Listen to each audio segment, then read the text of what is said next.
주님께서 예언자 나단을 다윗에게 보내셨다. 나단은 다윗을 찾아와서 이런 이야기를 하였다. 어떤 성읍에 두 사람이 살았습니다. 한 사람은 부유하였고 한 사람은 가난하였습니다. 그 부자에게는 양과 소가 아주 많았습니다. 그러나 그 가난한 사람에게는 사다가 키우는 어린 암양 한 마리밖에는 아무것도 없었습니다.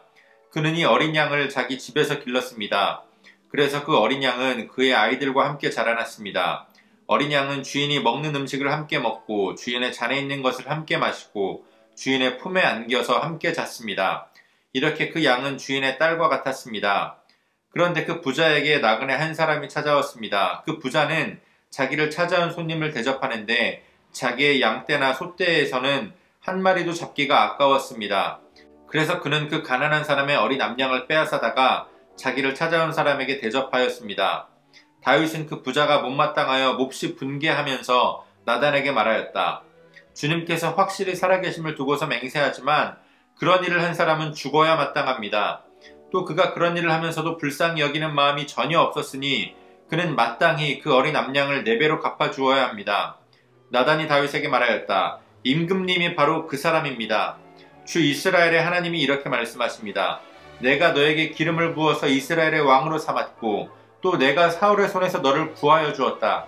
나는 내 상전의 왕궁을 너에게 넘겨주었고 내 상전의 아내들도 내 품에 안겨주었고 이스라엘 사람들과 유다 나라도 너에게 맡겼다. 그것으로도 부족하다면 내가 내게 무엇이든지 더 주었을 것이다. 그런데도 너는 어찌하여 나 주의 말을 가볍게 여기고 내가 악하게 여기는 일을 하였느냐. 너는 햇사람 우리아를 전쟁터에서 죽이고 그의 아내를 빼앗아 내 아내로 삼았다. 너는 그를 암몬 사람의 칼에 맞아서 죽게 하였다. 너는 이렇게 나를 무시하여 햇사람 우리아의 아내를 빼앗아다가 내 아내로 삼았으므로 이제부터는 영영 내 집안에서 칼부림이 떠나지 않을 것이다. 주님께서 또 이렇게 말씀하십니다. 내가 너의 집안에 재앙을 일으키고 내가 보는 앞에서 내가 너의 아내들도 빼앗아 너와 가까운 사람에게 주어서 그가 대낮에 너의 아내들을 욕보이게 하겠다. 너는 비록 몰래 그러한 일을 하였지만 나는 대낮에 온 이스라엘이 바라보는 앞에서 이 일을 하겠다. 그때 다윗이 나단에게 자백하였다. 내가 주님께 죄를 지었습니다. 나단이 다윗에게 말하였다. 주님께서 임금님의 죄를 용서해 주실 것입니다. 그러므로 임금님은 죽지는 않으실 것입니다. 그러나 임금님은 이번 일로 주님의 원수들에게 우리를 비방할 빌미를 주셨으므로 밧세바와 임금님 사이에서 태어난 아들은 죽을 것입니다. 아멘. 10월 6일 오늘의 매일 성경 본문 말씀은 사무엘하 12장 1절로 14절까지의 말씀입니다.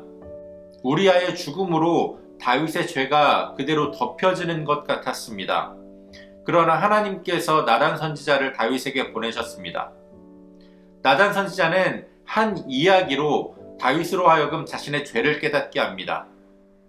많은 양떼와 소떼를 가졌음에도 자신을 찾아온 나그네를 위해 그 중에 한 마리 잡는 것도 아까워했던 한 부자가 암양 한 마리밖에 없어서 정말 그 양을 자기 자식과 같이 길렀던 가난한 사람에게 그 양을 빼앗아서 그것으로 나그네를 대접한 사람의 이야기였습니다.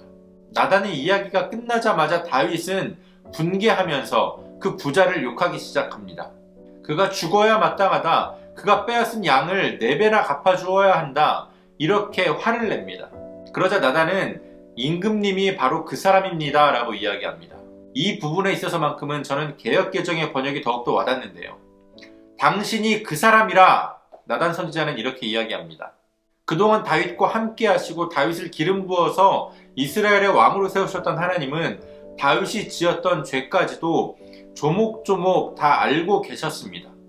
아무도 모르게 요압에게 편지를 보내서 우리아가 자연스럽게 죽게 했지만 하나님은 그것까지도 다 아셨습니다.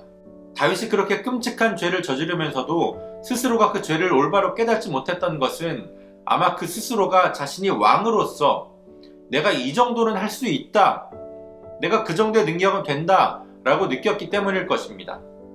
그러나 하나님은 분명히 말씀하십니다. 네가 왕이 된 것은 너의 힘으로 된 것이 아니다. 내가 기름을 부었고 내가 너를 사울의 손에서 구해주었으며 내가 사울의 궁전을 너에게 주었다.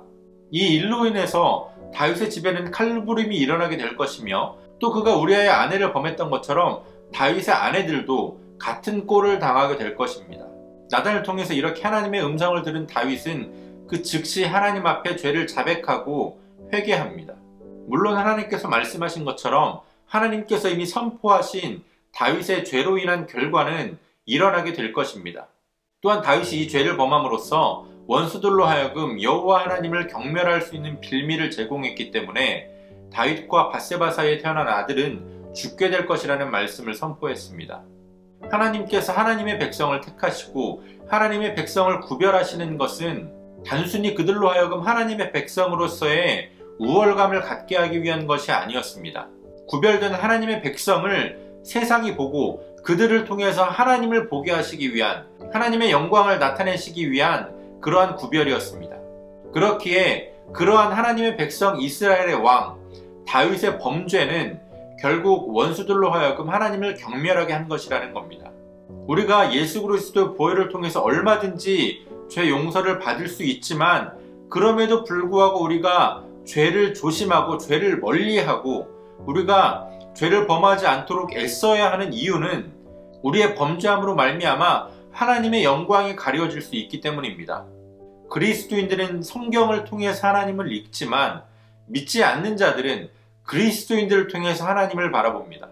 오늘 하나님의 심판의 말씀 앞에 아무런 토를 달지 않고 온전한 회개를 했던 다윗과 같이 우리의 삶에 참된 회개가 함께하는 삶이 되기를, 우리 스스로 죄를 조심하고 죄를 멀리함으로 말미암아 우리의 죄로 인해서 하나님의 영광을 가리지 않는 그러한 저와 여러분들이 되어주시기를 소원합니다. 오늘도 우리에게 주신 본문의 말씀을 몇 차례 더 읽으시면서 여러분들에게 개별적으로 깨닫게 하시는 하나님의 말씀을 묵상하시고 각자의 기도로 오늘의 묵상을 마치겠습니다.